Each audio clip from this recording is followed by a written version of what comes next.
하나님께서 쉬지 말고 기도하라고 말씀하셨지만 많은 그리스도인들이 실은 기도하는 일에 부담을 갖고 있습니다. 여러분 어떠세요? 기도가 쉽습니까? 아니면 기도가 어렵습니까? 어떤 분들에게는 쉬울 수도 있어요. 근데 제가 지금까지 사역을 해오면서 많은 분들을 본 결과 참 부담스러워 하세요. 전에 그 중보 기도를 오랜 동안 인도했던 적이 있습니다. 기도의 제목을 나누고요. 우리 한 10분 정도 이 기도 제목을 가지고 정말 뜨겁게 기도하자. 처음에 기도가 시작이 돼요. 근데 한 3분 정도 지나면 제 소리밖에 안 나요. 많은 분들이 그냥 깊은 묵상 가운데 빠져 있는 것을 볼 수 있어요. 우리가 기도해야 한다는 것은 알지만 어떻게 기도해야 할지 잘 모르기 때문이에요. 그러니까 나의 기도를 어떻게 채워가야 할까? 뭐로 채워가야 하지? 참 부담감이 있는 거예요. 그러다 보니까 어떤 우리의 기도의 자리가 점점점 더 멀어지게 됩니다. 하나님께서 우리에게 기도의 특권을 주셨어요. 너는 내게 부르짖으라. 내가 크고 비밀한 일로 너에게 응답하실 것이라 말씀하셨는데도 그 자리로 우리가 나가지 못할 때가 참 많습니다. 이건 불행한 일이죠. 어떻게 우리의 기도가 회복될 수 있을까? 예수님 당시 유대인들에게도 기도는 쉬운 일이 아니었습니다. 우리 유대인들을 보면 아침 그리고 정오 일몰 때 3번 기도를 드렸어요. 여러분 그 바리새인들과 서기관들과 같은 이 종교 지도자들에게 하루에 3번 이 드리는 것은요 부담스러운 게 아니에요. 오히려 자기의 의를 드러내는 그런 자리이기 때문에 정말 열심을 다해 기도했어요. 근데 보통 유대인들은요 우리랑 똑같습니다. 그들도 정말 그 하루에 3번씩 기도한다는 그런 그 부담감이 있기 때문에 그들은 기도문을 가지고 기도합니다. 보통 그 몇 가지의 기도문을 가지고 그걸 반복적으로 기도를 했어요. 뭐 카디시, 쉐모네 에스레, 쉐마와 같은 그 기도문을 가지고 하루에 3번 기도를 하도록 이 모범 기도문을 제공을 해준 것이죠. 그 외에도 한 사람의 스승이 있으면 그를 따르는 제자들은 스승이 가르쳐 주시는 그 기도를 가지고 기도를 했던 거예요. 근데 우리가 복음서를 보면 우리 예수님은 어떻게 기도하셨을까요? 유대교의 관습을 따라서 하루에 3번씩 기도했다는 기록이 나와 있지 않아요. 예수님의 기도가 복음서에서 여러 차례 나옵니다. 그럴 때 보면 사역을 마치셨을 때나 오히려 그 새벽 미명의 습관을 따라 수시로 기도하셨던 것을 볼 수 있어요. 어떤 기계적으로 어떤 관습에 따라 기도하신 것이 아니에요. 정말 필요할 때 수시로 하나님께 나아가서 밤을 새며 기도하셨던 그 주님의 모습을 우리는 복음서를 통해서 볼 수가 있습니다. 근데 예수님의 제자들은요, 그런 스승의 밑에서 있다면 그 기도가 어떻게 됩니까? 좀 자유스럽고 독립적이어야 돼요.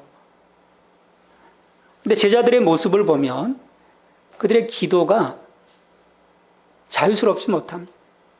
정말 하나님 앞에 깊은 그 기도의 시간들을 갖지 못했던 것들을 이 복음서의 여러 정황들을 통해서 볼 수 있습니다. 나중에 예수님이 그 감람산에서 기도하실 때 보면 이 스승이신 그 예수님이 그 십자가 앞에서 정말 간절히 기도함에도 불구하고 어떻게 합니까? 예수님의 그 총애를 받는 그 3명의 제자 베드로, 야고보, 요한조차도 우리 주님과 깨어서 1시간조차 기도하지 못했던 그들의 그 기도의 모습을 볼 수 있어요. 그러니까 이들이 기도하기 시작한 시점은요, 예수님이 부활하시고 승천하신 이후예요. 그래서 너희가 예루살렘에 모여서 성령의 권능이 임하시기까지 기도하라고 주님께서 말씀하셨을 때, 그간에 그 예수님께서 보여주신 그 기도의 모범을 따라, 또 그 기도의 내용을 따라, 기도의 틀을 따라 그때서야 기도하기 시작했고, 그들의 기도의 문이 열리면서 하늘 문이 열리고 성령이 그들 가운데 임하신 것을 볼 수 있습니다. 자, 그렇게 기도의 그 부담감을 갖고 있었던 제자들이었기 때문에 어느 날 예수님께 우리들에게도 좀 기도를 가르쳐 달라고 제자들이 요청을 해요. 이 마태복음에서는 5장부터 7장까지 산상순이라는 그 말씀의 틀 속에서 주기도문을 말씀하고 계시는데, 누가복음 11장 2절로 4절에서 보면 제자들이 예수님께 나와 기도를 가르쳐 달라고 하는 것을 볼 수 있어요. 그러니까 그 당시 그 세례 요한이 제자들에게 기도를 가르쳐 줬던 것 같습니다. 그래서 요한이 가르쳐 줬던 것처럼 내게도, 우리에게도 기도를 가르쳐 주십시오. 그러니까 자기들이 예수님을 따르는 자들로서 어떤 그 구별된 기도를 하기를 원했던 그런 그 마음을 갖고 있었던 것 같아요. 그런 제자들을 향해서 예수님은 오늘 우리 기도의 영원한 모범이 된 이 주기도문을 가르쳐 주셨습니다. 그래서 예수님께서 제자들이 향해서 말씀하시기를 우리 9절에 보면 너희는 이렇게 기도하라. 너희는 이렇게 기도하라. 말씀을 하시면서 이 9절로부터 13절까지 어떤 그 기도의 패턴, 기도의 틀을 제공을 해 주십니다.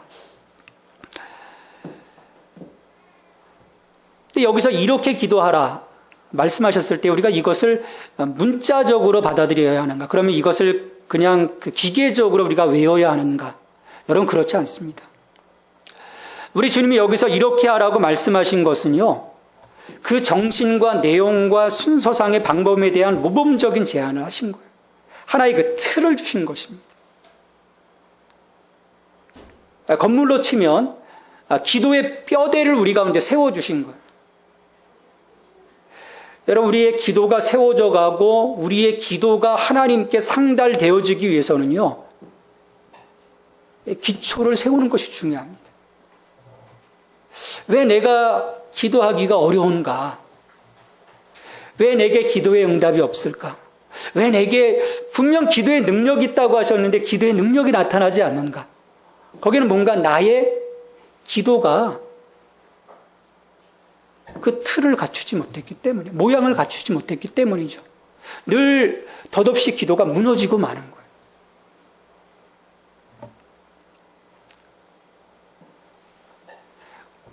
예수님께서 이 주기도문을 가르쳐 주신 이후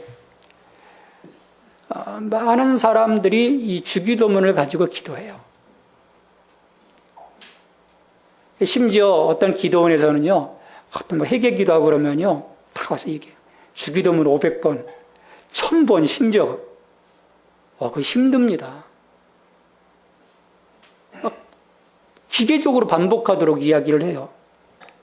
근데 우리 주님이 지속적으로 이렇게 기도하라고 말씀하셨을 때는 그런 기계적인 반복을 말씀하신 것이 아니에요. 주기도문을 의미 없이 그냥 글자대로 외워서 수천 번, 수만 번 기도한다고 해도 잘못하면요, 이런 소리로 전락될 수밖에 없는 거예요. 수리수리 마수리. 그냥 주문처럼 될 수 있는 거예요.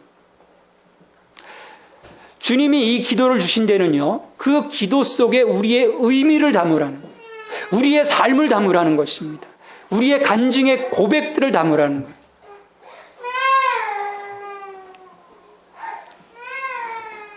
그래서 우리가 이 기도를 통해서 하나님과의 교제함을 이루어가도록 우리 주님이 이 기도를 우리 가운데 제공해 주신 거예요. 여러분, 기도할 때 여러분 얼마나 많은 그 하나님을 향한 생각들을 가지고 기도하시나요? 우리가 그 말할 때요, 수다를 떨 때가 있어요. 여러분, 수다를 떨 때는 생각이 없습니다. 그냥 나오는 대로 막 그냥 짓거리는 거예요. 여러분, 우리 하나님을 향한 기도는 그런 기도가 아닙니다. 수다가 아닌 거예요. 거기에 내 삶을 담고 내 신앙을 닮아서 주님께 올려드리는 겁니다. 그 점에서 기도는 나의 독백이 아니에요. 나의 간구함을 들어주시는 분이 내 앞에 계시고 그분께 나의 언어로 나의 기도를 채워가는 것입니다. 여러분, 그분이 어떤 분이십니까? 예수님은 그분이 우리의 아버지가 되신다고 말씀하셨어요. 우리가 주기도문을 전체 이렇게 보면요, 정말 중요한 사실을 하나 발견할 수가 있어요. 그것은 뭐냐면 주기도문의 모든 내용이 우리가 하나님을 아버지라고 부르는 것을 전제로 하고 있다는 것. 하나님이 내게 아버지시라는 것. 물론 어떤 분들에게는 아버지라고 하는 분이 좋은 경험, 좋은 이미지로 와닿지 않는 분들도 있어요. 그럼에도 불구하고 예수님은 아버지라고 말씀하고 계세요. 이 땅에서의 그런 그 잘못된 추억들, 아픈 상처들을 하나님 아버지를 통해서 치유해 주시기를 원하시는 주님의 마음인 것이죠. 예수님의 기도의 첫머리를 아버지를 향한 외침으로 채우셨습니다. 하늘에 계신 우리 아버지요. 아람어로 아바라는 말입니다. 아바. 참 이 히브리어하고 우리말하고 이게 좀 비슷한 말들이 있어요. 아바. 여러분 어렸을 적 아버지를 뭐라고 불렀나요? 주로 아빠라고 부르죠. 아빠. 아빠 하나님. 예수님 외에 그 어느 누구도 하나님을 아빠 하나님이라고 부르시는 분이 없어요. 아빠 하나님. 예수님은 우리들에게 거룩하신 하나님을 향해서 감히 아빠라고 부를 수 있는 자녀로서의 권리를 주신 겁니다. 아빠 하나님. 한번 외쳐보시겠어요? 아빠 하나님. 아빠 하나님. 다 부끄러워하시네요. 너무 좋은 거예요. 아빠 하나님. 어떻게 우리가 죄인으로서 거룩하신 하나님을 아빠라고 부를 수 있겠어요? 그런 자격이 없는 우리들에게 하나님을 아빠라고 부를 수 있도록 특권을 부여해 주신 거예요.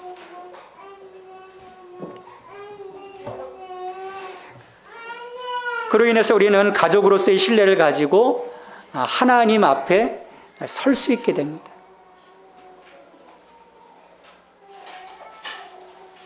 여러분 기도하면서 하나님이 어떤 분으로 느껴지십니까? 그냥 거룩하신 하나님, 엄격하신 하나님, 그런 하나님으로 여러분들 마음속에 다가오시나요? 주님은 그 패러다임을 바꾸라는 거예요. 아빠 하나님. 이제 저희 교회가 이제 3년 지나니까 이렇게 꼬맹이들이 생겨요. 얼마나 기쁜지 몰라요. 저 아이들이 아빠를 보면서 이렇게 하면 얼마나 징그럽겠어요. 아버님, 기체의 일양만강하옵시며. 여러분 그렇게 다가가면요 징그러운 거예요. 인격적인 교감이 이루어질 수가 없어요. 그건 형식이거든요. 아빠라고 외치며 그 기도의 그 순간 하나님의 품속으로 달려 들어갈 것을 우리 주님이 지금 말씀하시는 거예요. 여러분 그러면요 우리의 기도가 막힐 수가 없어요. 내가 아빠 하나님, 사랑하는 그 하나님의 품속에서 나의 삶을 고백하고 나의 필요함을 주님께 알려드리는데 어떻게 거기에 막힘이 있겠어요? 어떻게 거기에 가식이 있겠습니까? 우리 저 어린아이들 속에 가식이 있나요? 가식이 없어요. 배고프면 배고프고 아프면 아프고 그것들을 그냥 울음으로 고백하는 것뿐이죠. 저게 가식이 아니거든요. 근데 우리는 가식입니다. 지금 울고 싶은데 외치고 싶은데 내 체면 때문에 그러지 못할 때가 참 많아요. 우리 기도 중에서 그걸 걷어내라고 하는 말씀이에요. 여러분, 그러면요, 기도의 새로운 세계가 열립니다. 나를 걷어내며. 예수님은 우리 아버지께 기도하라고 분명히 가르치십니다. 기도는 사람을 향한 것도 자기 자신을 향한 것도 아니에요. 누군가 내 기도를 들으면서 어떻게 평가할까 그거 염려하지 마세요. 그거 염려하다 보면요, 평생 기도하지 못합니다. 오늘 우리의 기도를 들으시는 분은 하늘에 계신 우리 아버지라는 사실이에요. 근데 여기에 하늘에 계시다라는 말이 어떻게 보면 하나님이 저 멀리 계신 분처럼 느껴질 수 있어요. 하늘에 계신 하나님. 뭔가 우리와 구별되어 계신 하나님이라고 우리가 오해할 수가 있어요. 근데 여러분, 이것은 이 헬라적인 개념이에요. 하늘과 땅, 이온노, 딱 갈라놓습니다. 근데 히브리적인 개념은요, 하늘과 땅은 연해 있습니다. 하나인 거예요. 이 땅이 바로 하늘이거든요. 하늘과 땅이 연해 있어요. 하늘에 계신 하나님이라고 하는 것은 뭐냐면 시간, 공간을 초월해서 오늘 우리 삶 속에 계신 그 하나님을 표현하는 거예요. 임마누엘 하나님. 우리와 분리되어 계시지 아니하신 하나님. 그래서 우리 가운데 계셔서 우리를 알고 우리에게 관심을 갖고 계신 하나님을 고백하는 것입니다. 하나님은요, 우리를 알고 계실 뿐만 아니라 우리에게 관심을 갖고 계시고, 관심을 갖고 계실 뿐만 아니라 우리의 그 필요를 알고 계시기 때문에 우리가 하나님을 향해서 외치는 그 순간 이미 거기에 대해서 부어주시기를 작정하고 계시는 하나님이시라는 거예요. 왜 그 하나님을 만나지 못합니까? 그게 우리의 특권인데. 그래서 예수님은 이 주기도문을 통해서 제자들뿐만 아니라 오늘 우리들이 그 기도의 자리로 들어가서 그 아버지 하나님의 사랑을 담뿍 받아 먹으라는 거예요.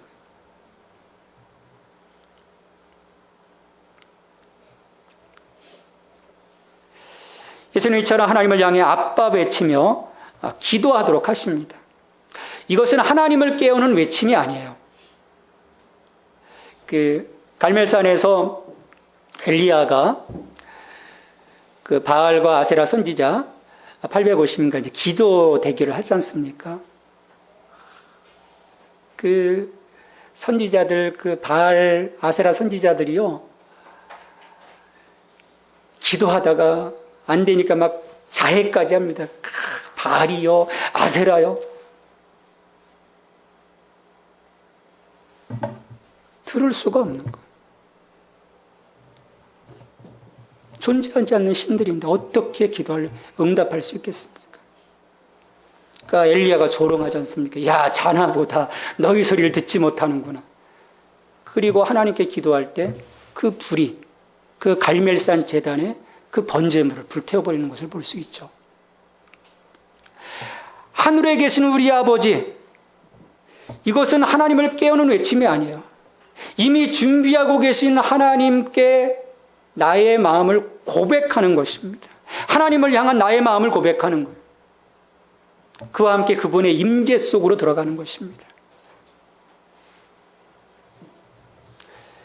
이렇게 예수님은 우리를 그 하나님의 현존 안으로 이끌어 들인 후에 이제 하나님과 그분의 그 영광에 대해서 세 가지를 기원하게 하세요. 이 주기도문의 그 틀을 보면 하나님을 향한 간구 세 가지, 그리고 우리를 향한 간구 세 가지, 이 틀을 가지고 우리에게 기도의 틀을 세워가도록 보여주십니다. 여기서 순서가 중요해요. 순서가 중요합니다. 여러분, 기도를 배우실 때 보통 이렇게 배우셨을 거예요. 찬양, 중보, 요청. 하나님을 찬양하고 또 중보하고 나의 필요를 하나님께 아뢰라. 찬양과 중보와 요청인데 이 순서가 중요해요. 왜냐하면 먼저 우리 자신에게 관심을 가진 나머지 하나님의 현존 속으로 뛰어들어 우리가 필요로 하는 쇼핑 목록을 그분께 드려서는 안 된다. 하늘에 계신 우리 아버지 열고 들어가자마자 하나님 이렇습니다, 저렇습니다, 이거 채워주세요, 이것 주세요, 저것 주세요. 나의 필요의 목록을 나열하지 말라는 거예요. 무엇보다도 우리 가운데 하나님이 우선되도록, 우리의 관심사가 하나님이 우선되도록 우리의 기도를 세워갈 것을 우리 주님께서 요청하시는 것입니다. 그래서 예수님은 하나님을 향한 첫 번째 간구로서 이름이 거룩히 여김을 받으시오며라고 기도하라고 하셨어요. 이름이 거룩히 여김을 받으시오며. 이 말은 하나님을 향해서 당신의 이름을 거룩하게 하소서라고 하는 거예요. 당신의 이름을 거룩하게 하소서.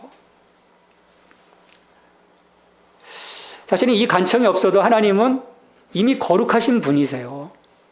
내가 하나님 당신의 이름을 거룩히 여김을 받으시옵소서라고 해서 하나님이 거룩해지시는 것은 아니에요.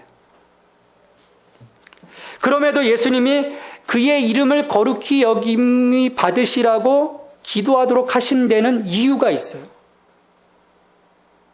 왜 이 기도를 하도록 하셨을까요?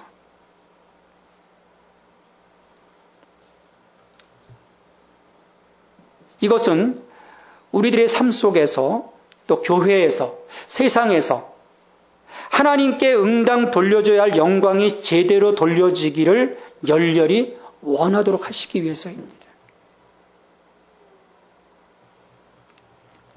그와 함께 그 간구함 속에서는 주님 우리가 당신을 가장 중요한 존재로 삼고 살아가게 하옵소서라는 고백이 담겨져 있는 거예요. 그러니까 내 인생 최고의 것으로 하나님께 드리며 살겠습니다. 그런 고백이 이 속에 담겨져 있는 거죠. 하나님의 자녀로서 우리는 하나님의 얼굴입니다. 우리는 하나님의 얼굴이에요. 여러분 한번 옆에 분들의 한번 얼굴을 보세요. 하나님의 얼굴로 보이십니까? 아니면 SC의 얼굴로 보입니까? 하나님의 얼굴이 보여야 돼요. 우리는 하나님의 자녀입니다. 하나님의 거룩한 형상, 하나님의 DNA를 따라서 창조된 하나님의 아들, 딸들이기 때문에 내 삶을 통해서, 내 얼굴을 통해서 하나님의 얼굴이 드러나야 그게 정상적인 거예요. 그러게 이 기도를 들으면서 우리는 우리들의 삶의 모든 측면에서 그분을 거룩하게 하는 책임을 다해야만 합니다. 정말 내가 이 책임을 다하고 있는가? 하나님의 이름이 거룩히 여김을 받을 수 있도록 나의 삶이 뒷받침되어지고 있는가? 기도는 그리하면서도 나의 삶이 오히려 하나님을 혹시 끌어내리고 있는 것은 아닌가? 그래서 우리가 기도할 때 그냥 기계적인 기도가 아닌 거예요. 하나님, 당신의 이름이 거룩히 여김을 받으시오며. 그 고백과 함께 나의 마음속에서 하나님, 내가 하나님의 영광을 위한 삶을 살아가고 있습니까? 라고 하는 고백이 동시에 드려질 수 있어야 되는 거예요. 우리가 여기에서 우리의 기도가 출발하지 못하면 기도는 언제나 우리 자신에게 집중할 위험이 있습니다. 그렇다면 그것은 더 이상 기도가 아니에요. 우리 마음속에 아무렇게나 떠오르는 생각과 두려움과 갈망으로 변하기 쉬운 것입니다. 그래서 주문이 되고 넋두리가 되는 거예요. 그래서 기도하고 나면 힘이 빠지는 거예요. 내가 뭐 한 건가? 여러분, 기도하면 힘이 나야 되거든요. 그 점에서 예수님의 이 기도는 우리 구약에 나타나고 있는 역대상 4장 10절이죠. 이 야베스의 기도와 달라요. 차원이 다릅니다. 야베스의 기도는 처음부터 끝까지 나를 중심으로 전개가 돼요. 주께서 내게 복을 주시려거든 나의 지역을 넓혀주시고 나의 지경을 넓혀주시고 주의 손으로 나를 도우사 나로 환난을 벗어나 내게 근심이 없게 하소서. 이것은 잘못하면 기도를 마치 소원을 이루어주는 마법장치로 만들 수 있는 거예요. 여러분, 우리가 야베스의 기도에 주목하지 말아야 돼요. 그것이 우리의 기도가 전부가 아닙니다. 우리는 우리 자신의 필요가 아니라 먼저 그의 나라와 그의 의, 하나님의 나라와 하나님의 의를 구할 수 있어야 되는 것이죠. 그걸 우리 주님께서 가르쳐 주시는 거예요. 그러게 예수님은 하나님을 향한 두 번째 간구로 하나님의 나라가 임하기를 구하도록 말씀을 하십니다. 나라가 임하시오며. 그러니까 하나님의 통치가 이 땅 가운데 임하시기를 간청하는 것. 하나님 다스려 주십시오. 하나님의 나라가 이 땅 가운데 임해서 다스려 주십시오. 근데 하나님의 나라는 이미 이 땅에 도래했어요. 언제 도래했습니까? 예수님이 이 땅에 오시면서 하나님의 나라도 함께 오셨어요. 물론 마지막 완성될 하나님의 나라는 예수님이 다시 오실 그 재림 때 완성될 것이며 오늘 이 땅에 하나님의 다스림, 하나님의 통치가 이루어지고 있는 것입니다. 그러기에 이 기도는 그 이미 예수 그리스도와 함께 이 땅 가운데 임한 하나님의 나라가 확장되어지고 하늘의 영광과 아름다움이 이 땅에서 온전하게 실현되기를, 특별히 우리의 삶 속에서 실현되어지기를 간청하는 기도인 거예요. 내게 임한 하나님의 나라, 이 하나님의 나라가 나의 삶을 통해서 하나님의 이름을 거룩히 여김 받게 하는 나의 삶을 통해서 내 삶의 지경에서 조금씩 확장되도록, 그래서 내 옆에 있는 자들, 내 옆에 아직 주님을 알지 못하는 자들이 그 기이한 빛 가운데 드러나서 죽음 가운데서 생명으로 옮겨지도록, 여러분, 그게 하나님의 나라가 확장되는 것입니다. 복음의 확장인 것이죠. 우리가 그것을 위해서 기도할 수 있어야 돼요. 나를 통해서 생명이 흘러가도록, 나를 통해서 복음이 흘러가도록.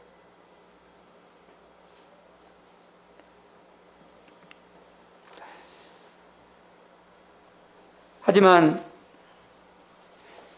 우리가 하나님의 다스림을 위해서 기도하지만 지금 이 땅에서 일어나는 일들을 보면, 또 우리들의 어떤 그 삶을 보면 하나님의 통치와는 거리가 멀어지는 것들을 볼 수 있어요. 더군다나 하나님의 영광이 우리의 타락한 삶을 통해서 가려지곤 합니다. 영광이 가려지는 거죠. 그 점에서 나라가 임하시오며라고 기도하는 것은 우리의 회개를 통해, 우리의 회개를 위해, 또한 주님을 진실로 따르기 위해 기도하는 것입니다. 그렇지 않으면 우리가 오히려 하나님 나라를 가로막을 수 있기 때문이죠. 이렇게 두 번째, 나라가 임하시오며 간구에 대해서 가르쳐 주신 그 우리 주님께서 세 번째 간구는 하나님의 뜻이 하늘에서 이루어진 것처럼 땅에서도 이루어지기를 기도하라고 하셨어요. 우리 10절 그 중반절에 보면 뜻이 하늘에서 이루어진 것 같이 땅에서도 이루어지이다. 하늘에서 하나님의 그 뜻이 이루어진 것처럼 땅에서도 이루어지이다. 하나님의 나라, 그 하나님의 나라가 다시금 이 땅 가운데서 완전케 되어지기를 간구하는 그런 그 간청인 거예요. 여러분, 우리가 하나님의 뜻을 우선하고 하나님의 뜻을 아는데 관심을 갖지 않는다면요, 우리는 하나님의 영광으로 살아갈 수가 없습니다. 내 뜻이 우선된다면, 이 땅의 뜻이 우선된다면 어떻게 우리가 하나님의 뜻을 알고 그 뜻을 헤아려 살아갈 수 있겠습니까? 예수님은 이 5장부터 7장까지 산상수훈 첫머리에서 가장 먼저 뭘 말씀해 주셨습니까? 8가지 복에 대해서 말씀을 해 주셨어요. 8가지 복에 대해서 말씀을 해 주시고, 이 복이 어떻게 우리의 삶 속에서 실현되어져야 하는지를 5장 13절 이후 48절까지에 걸쳐서 6가지 영역에서 말씀을 해 주셨어요. 이것은 바리새인과 서기관들의 어떤 그 자기의 의를 드러나는 것을 뒤집어 버리시고 정말 하나님의 의로 살아가는 것이 무엇인지를 말씀해 주시는 거예요. 거기에 하나님의 뜻이 있습니다. 하나님의 뜻은 뭐냐면 이런 그 바리새인들의 배타적인 의가 아니라 이들보다 더 사랑하고 이들보다 더 화평하게 하는 의를 이 땅 가운데서 행하라는 거예요. 하늘에서의 삶처럼 하나님의 그 거룩하심이 이루어지고 하나님의 통치하심이 이루어지는 것처럼 척박한 이 땅에서 그 하나님 나라와 같은 삶을 살아가도록 우리들에게 이 기도를 가르쳐 주고 계시는 것이죠.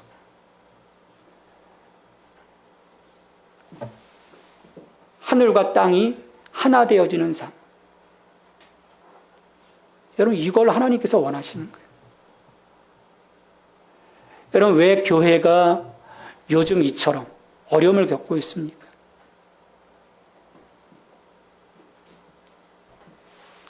하나님의 뜻, 그 하나님의 뜻이 이 땅 가운데서 우리의 삶 속에서 제대로 구현되지 못하기 때문에, 그 삶을 살아가지 못하기 때문이에요. 그것이 어긋나 있는데 어떻게 우리가 하나님의 영광으로 살아갈 수 있고 교회가 생명들을 향해서 달려갈 수 있겠습니까? 거부해버리잖아요. 우리가 이 땅에 머물러 있는 한 우리는 끊임없이 자기중심적인 세속 문화의 유혹을 받을 수밖에 없어요. 그로 인해서 자신의 하찮은 이름에 대해서, 하찮은 나라에 대해서, 자신의 어리석은 하찮은 뜻에 관심을 두게 됩니다. 예수님은 이와 같은 세 가지의 기원을 통해서 우리의 가장 우선적인 관심사가 우리의 이름과 우리의 나라와 우리의 뜻에 있는 것이 아니라 하나님의 이름과 하나님의 나라와 하나님의 뜻에 두도록, 그래서 변화받은 하나님의 백성다운 삶을 살아가도록 이 기도를 통해서 요청하시는 거예요. 그래서 우리가 이 주기도문의 이 전반부를 기도할 때요, 바로 이런 의미들을 생각하면서 이러한 고백들이 내 삶 속에서 하나님께 올려지고, 단지 고백만 드려지는 것이 아니라 내 삶의 열매들을 또한 하나님께 올려드릴 수 있을 때 이 주기도문이 내 삶 속에서 완성이 되는 것입니다. 여러분, 그러면요, 우리의 기도가 달라지고 우리의 삶이 달라지고 열매가 달라지고, 여러분, 신앙한다는 것이 너무나 행복하게 될 수밖에 없는 거예요. 이렇게 제자들은 하나님을 향한 세 가지 우선적 사항을 먼저 기도한 후에야 비로소 자신의 필요로 옮겨갈 수 있도록 예수님이 기도의 틀을 마련하세요. 예수님께서 첫 번째 우리의 그 기도의 필요에 대해서 간구하실 때 우리 11절에 보면 일용할 양식을 위해 기도하라고 말씀을 하십니다. 오늘 우리에게 일용할 양식을 주시옵고, 오늘 우리에게 일용할 양식을 주시옵고. 이 기도를 드리면서 여러분, 일용할 양식을 걱정하시나요? 요즘 일용할 양식 걱정하는 사람들이 거의 없더라고요. 물론 그 뭐 차상위 계층이라든지 어려운 사람들, 굶는 사람들이 있긴 해요. 근데 보통 사람들, 많은 사람들이 실은 이 일용할 양식에 대한 걱정을 하지 않습니다. 사실 피부에 와닿지가 않은 거예요. 배 굶지 않고 있으니까. 그럼 이 기도를 통해서 우리 주님이 오늘 이 어떤 시대의 풍요로움을 겪고 있는 이들에게 어떤 것을 위해서 이 기도를 지속하도록 하셨을까? 그것은 우리의 공급자가 바로 하나님이시라는 거예요. 내 삶을 채워가시고 내 삶을 만들어가시는 하나님이 바로 하나님이심을 매일매일 고백하도록 하는 것입니다. 여러분, 이것을 우리가 잃어버리는 순간에 내가 하게 되는 거예요. 내 뜻이 우선되어지고 내 나라가 우선되어지고 내 이름이 우선되게 됩니다. 그래서 내 필요의 가장 첫머리에 주기도문의 이 첫 번째 하나님을 향한 간구를 실현하기 위해서 철저하게 주님 앞에 무릎 꿇는 삶을 살아가도록 우리 주님이 이 장치를 하신 거예요.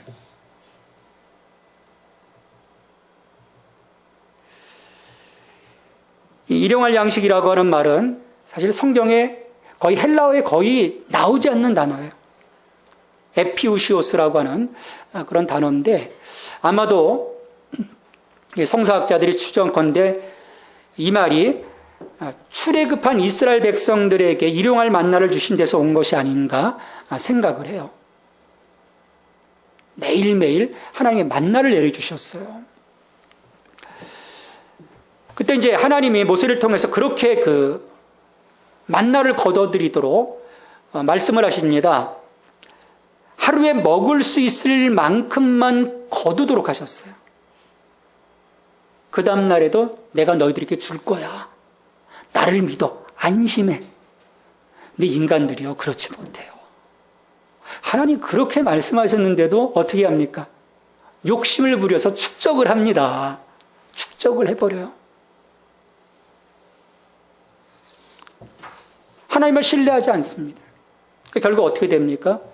축적했던 것들 다 벌레가 생기고 냄새가 나고 썩어버려요. 공급자 하나님을 신뢰하지 못한 결과라는 것입니다. 그 점에서 일용할 양식을 위한 기도는 그날의 기본적인 필요를 위한 기도이지만 무엇보다도 그 모든 우리의 삶의 공급자신 하나님을 향한 신뢰의 마음을 표현하도록 하는 거예요. 나 하나님 때문에 삽니다. 여러분 어떻습니까? 하나님 때문에 사십니까? 아니면 여러분 자신 때문에 지금 살아가고 있습니까? 내가 능력이 있어서, 내가 좋은 회사에 있어서, 내가 좋은 사업해서, 내가 좀 가진 게 있어서 그렇게 생각하십니까? 아니에요. 우리 시편 127편에서 시인이 그래서 고백을 하는 거예요. 하나님께서 집을 세워주시지 아니하시면 세우는 자의 수고가 헛되고 하나님께서 지켜주시지 아니하시면 파수꾼의 경성함이 허사라. 그래서 아침에 일어나 늦게 누며 먹는 모든 수고의 떡이 다 헛된 것이다라고 고백을 해요. 하나님이 우리의 공급자가 되셔야 합니다. 하나님이 우리를 세워가 주셔야 돼요. 우리의 능력으로 살아가는 것이 아님을 하나님 앞에서 날마다 겸손히 고백할 때 우리는 하나님과의 인격적인 그 만남을 이루어갈 수 있게 되는 것입니다. 그리고 이처럼 일용할 양식을 위해서 기도할 때 우리는 자신의 기본적인 필요들을 위해서 기도할 뿐만 아니라 정말 더 힘든 삶을 살아가고 있는 이들의 채우심을 위해서 중보할 수 있어야 돼요. 나만 배부르면 되지. 그게 아니라는 거예요. 그럴 때 우리의 기도는 생명을 살리는 기도가 될 수 있는 것입니다. 우리를 위한 두 번째 간구는 제사함과 용서에 대한 거예요. 12절 말씀해 보면 우리가 우리에게 죄 지은 자를 사하여 준 것 같이 우리의 죄를 사하여 주옵시고. 여러분 우리는 용서를 위해서 기도해야 합니다. 제사함을 위해서 기도해야 돼요. 요즘 이단 가운데 한 번 제사함 받았으면 됐지 끝. 회개기도 없어요. 회개기도 안 합니다. 그래서 주기도문도 외우지 않아요. 여러분 그렇지 않습니다. 양식이 신체에 없어서는 안 되는 것처럼 제사함은 영혼의 생명과 건강에 없어서는 안 된 필수적인 거예요. 매일매일 예수 그리스도의 피로 우리가 정화시켜야 되는 거예요. 우리가 이 땅에서 완전히 거룩해질 수는 없습니다. 우리가 거룩해지는 순간 언제입니까? 내가 자격 없지만 마지막 하나님 앞에 섰을 때 예수 그리스도 때문에 거룩하다 칭함을 받는 거예요. 우리가 거기에 이르기까지는 어떻게 합니까? 매일매일의 삶 속에서 예수 그리스도의 피를 의지해서 회개해야 되는 거예요. 죄사함의 은혜를 갈망할 수 있어야 되는 것입니다.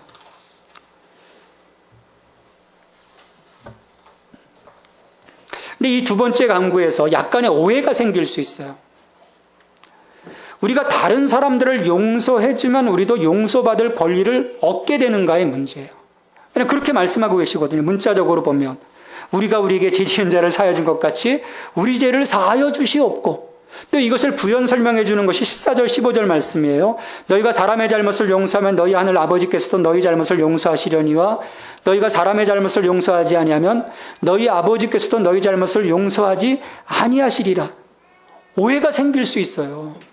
내가 용서해 주어야만 하나님이 나를 용서해 주시는 건가?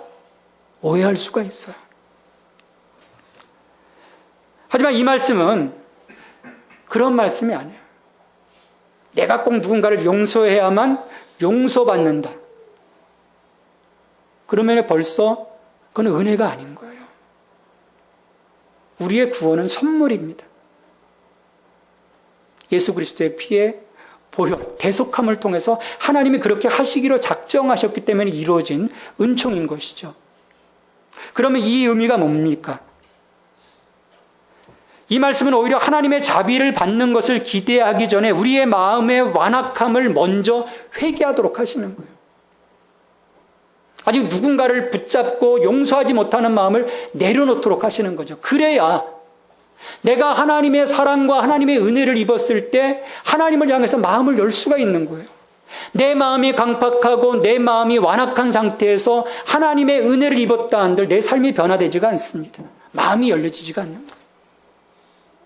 내 안에 미움이 있는데. 그래서 하나님께서 너 나에게 와서 예배드리기 전에 화해할 일이 있으면 화해하고 오라고 하는 이유가 거기에 있는 거예요. 그래야 내가 마음이 열려지고 하나님의 은혜를 담대할 수 있게 되는 거 아니겠습니까?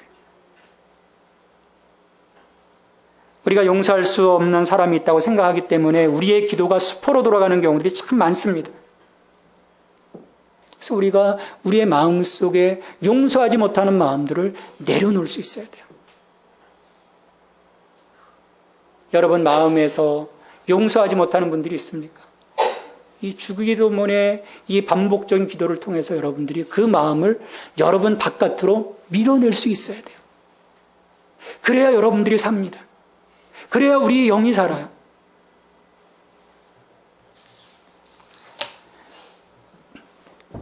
마지막 세 번째 강구는 우리에게 있어서의 세 번째 강구는 영적 싸움, 사탄 마귀와의 영적 싸움에서 이기기를 소망하는 것입니다.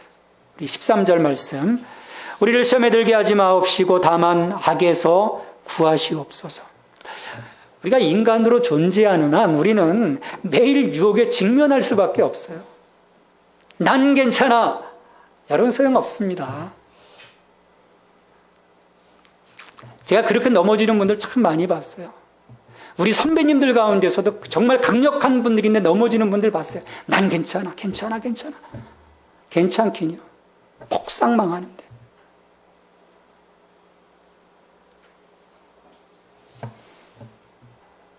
일본의 강력한 복음을 선포한 그래서 수많은 사람들이 그 수많은 일본인들, 수많은 중국인들이 예수를 믿도록 길을 열어준 목사조차도 매일매일의 그 직면한 유혹을 이겨내지 못하니까 어떻게 됩니까? 폭삭망하잖아요. 복음의 신화적인 존재인데 여러분 그거 다 소용이 없는 거예요. 내가 매일매일 주님의 은혜 안에서 그분의 지켜주심 속에서 내 삶, 내 마음을 지켜가지 않느나 우리는 석빈 강정입니다. 그래서 딱 쳐버리면 내 안에 성령이 계시지 않으나 하나님께서 나를 지켜주시지 않나 마귀가 와서 탁 쳐버리면요 그냥 바스라지는.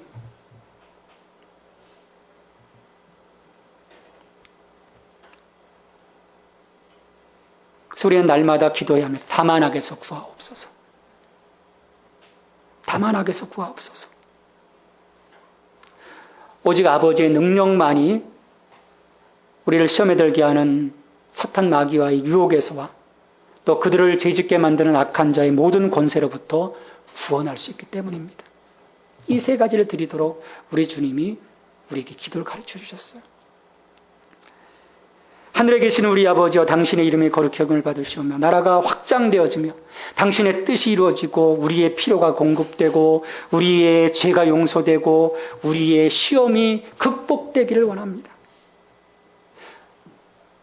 시온 7개의 헬라어 단어가 하나도 무익하게 반복되고 있지 않아요. 놀라운 기도인 것입니다. 우리는 이 기도 가운데 우리의 고백들을 채워넣어요. 기계적인 우리의 기계가 아니라 우리에게 주신 이 기도 속에 나의 신앙과 나의 삶과 나의 간증들을 채워넣으면서 매일매일 하나님께 기도할 수 있어야 돼요.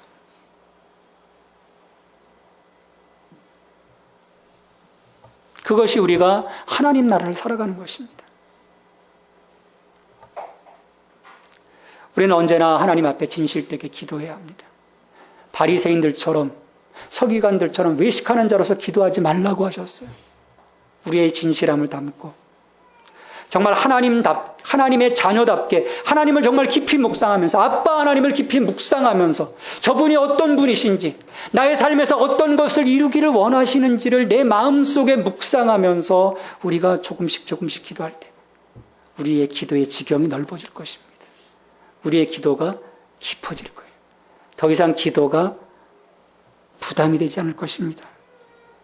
오늘 우리의 기도를 들으시고 응답하시는 아버지 하나님이십니다.